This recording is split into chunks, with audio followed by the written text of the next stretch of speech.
Hello guys, nasa Sogo ako. Pero mali ka nang iniisip. Di yan ang ginagawa ko, pre. Nandito ako para alamin kung mabilis ba ang kanilang wifi. At syempre, para na-testing natin ang quality ng kanilang wifi, kailangan natin ng Hero na high mechanics, mahirap gamitin, at talaga namang pang-fasan lang.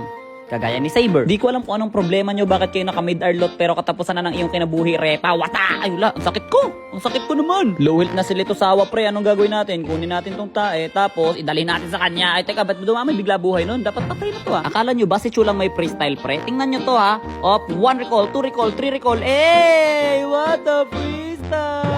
Dalo sa top, tapos tingnan mo mangyari ha. 1, 2, hey, freestyle! What a freestyle, man! Di na rin pala masama yung wifi nila dito sa Sogo, men eh. Basta tatimingan mo lang na busy yung mga tao. Aba, inistan mo pa talaga ako, ha, boy? Nagpe-freestyle yung tao, tapos Tapos dito, pre, may kita nyo, may minsitar. Kaya naman anong ginawa ko? Sinugod ko siya ng ganon. Kaso nga lang, napindot ko bigla yung recall. Sayang, patay ko na sana yun eh. Freestyle alert! Top 1, 2, 3, hey! What a freestyle! Aray. Yun lang, tumataas na yung ping ko, pre. Tapos na yata magsaya yung mga katabi kong kwarto. Wag!